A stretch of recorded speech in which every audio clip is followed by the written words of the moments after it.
riders, but really got to work a little situational mastery in sudden change, basically putting the ball down on the 25 after a turnover with the defense having to hold the offense, and the offense has to have the mindset touchdowns, touchdowns, touchdowns, and really hit. I told the story to our team, really hits home.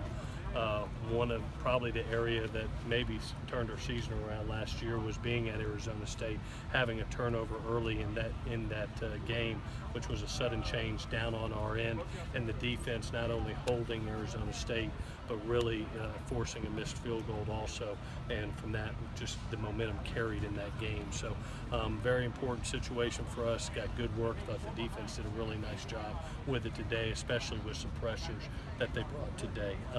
Injury free, which was nice. I got a blank card today, which was good.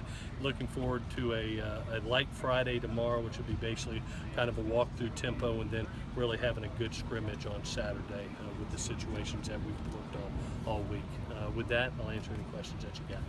What's it like as a quarterback coach who has a quarterback who says one of the things he does in practice is test the wide receivers, and he throws the ball in ways in which he just wants. I mean, he's kind of doing your job for you a little bit. I mean, well, you know, I think any good quarterback gets a feel for exactly what his wideouts can do, and where they're. We call it a catch radius, and where their catch radius is. You know, if you get that chemistry with a Darius Rogers, how big is the catch radius for Darius Rogers? Well, it's all over the place, and you have to be able to figure that out with each and every kid. I think that's the mark of a good quarterback, and Sam's is about as intelligent as they come. So that's part of having 29 practices, is really figuring out the chemistry of each kid, what he's good at, what you're comfortable to be able to pull the trigger with him, and where's his catch radius is at? Is he a great high ball kid? Is he a kid that body catches? He's getting a good feel for those kids right now. With 3 new starters on the offensive line and guys moving around, how do you feel that the group has developed as kind of working together as a unit? Yeah, it's really been good to have Nico and Toa and Vianney back.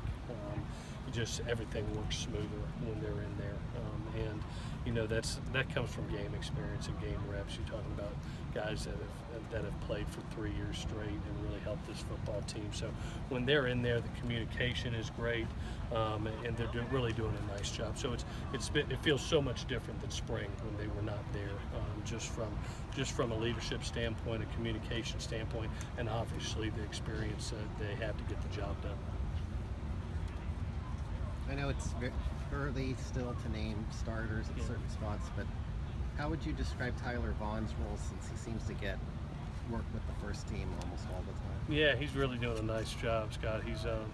He's really, I think, somebody T is very comfortable with right now on the outside, and he's getting a lot of the first team work. You know, we're working probably 3 different kids at each position with those first and second groups, and Tyler is getting a lot of valuable reps and making the most of his opportunities. He really is. I think of him and Michael Pittman, they've just kind of carried over what they did in the spring and have been really solidified themselves as guys that can contribute to us right now. With the little scuffle and what have you, it didn't seem to make too big a deal. How do you make choices as to when do we kind of drop the hammer and when do we just go on? Yeah, you know, after 10 practices, it's hot out here. We've been going against each other for 2 weeks now. You anticipate those. They happen in every camp, and you kind of get a feel for where everybody else is at. And you saw everybody else separate them real fast and then look at me like, oh God, Coach, what are we going to do? Are we up, down it or not? But since it didn't become a team thing, it became, hey, pull them off. It's 2 men that are aggravated at each other. It happens in camp. The team understood it. They took care of it immediately. I'm not going to punish from you for that. That's part of camp. Now, if it gets a little bit more team aspect, then obviously you drop the hammer and you end it right there. What about Kerry Angeline? How's he stood out for you? Yeah, you know, it really, with some of the injuries we've had at tight end early in camp, he's really gotten some valuable reps and learning the offense. He's a lot less assignment bus than he had in the spring, which is good, and he's starting to make some of those tough catches, which is nice to see. Obviously, he's one of those guys you can tell when he's a one-on-one matchup, that catch radius is 6'8", you know, and all the way around. So he can do a lot of things as he grows. He's only a redshirt freshman, but to be where he's at right now, I'm really happy he's here.